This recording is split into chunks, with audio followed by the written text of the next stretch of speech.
새정치민주연합 문재인 대표가 해외 자원개발 국정조사 증인으로 출석할 테니 이명박 전 대통령도 함께 증인으로 나와야 한다고 요구했습니다. 새누리당은 재보선을 앞둔 정치 공세일 뿐이라며 문 대표의 요구를 일축했습니다.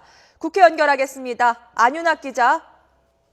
네, 국회에 나와 있습니다. 자, 아침 회의 때 발언 내용인 것 같은데 문 대표의 발언 내용 자세히 전해주시죠.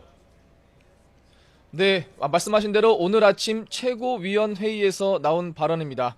자원외교 국정조사 특위 활동 기한을 하루 앞두고 문재인 대표가 청문회에 출석할 뜻을 밝힌 겁니다. 문 대표는 새누리당이 자신이 증인으로 나가면 이명박 전 대통령도 증인으로 나온다고 한다며 자신이 나갈 테니 이 전 대통령도 나와야 한다고 요구했습니다.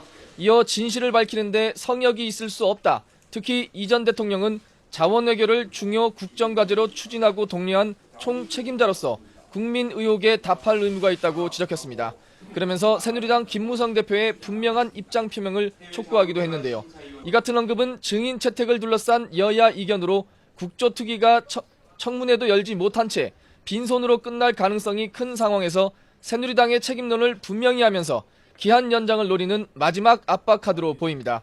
이에 대해 새누리당 김무성 대표는 문 대표 발언의 취지를 알아본 뒤 대응하겠다고 밝혔습니다. 김 대표는 YTN과의 통화에서 문 대표가 왜 자신에게 입장을 묻는지 이해가 안 간다며 이같이 말했습니다. 김영우 수석 대변인도 구두 논평을 통해 문 대표의 발언은 전직 대통령을 끌어들이며 본인이 정치적 이득을 보려는 것에 지나지 않는다고 비판했습니다. 국조특위 여당 간사인 권성동 의원도 전직 대통령과 비서실장은 맞바꿀 수 있는 대상이 아니라는 점을 이미 야당 측에 여러 차례 강조했다며 재보선을 앞둔 전형적인 정치 공세라고 일축했습니다. 네, 또 공무원 연금 개혁을 위한 국회 특위와 실무기구가 오늘부터 본격적으로 가동된다고요?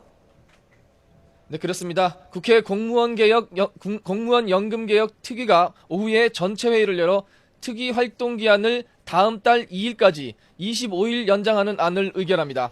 또 지난달 28일 해산한 국민 대타협 기구의 활동 경과를 보고받고 대타협 기구가 제시한 개혁안 등을 토대로 향후 특위 의사 일정도 결정합니다. 여야는 4월 임시국회 마지막 본회의 날인 5월 6일에 공무원 연금 개혁안 처리를 목표로 하고 있어 그 시한까지 합의안을 도출해야 합니다. 여야는 아직 대타협 기구를 대신할 실무기구 구성도 하지 못하고 있습니다.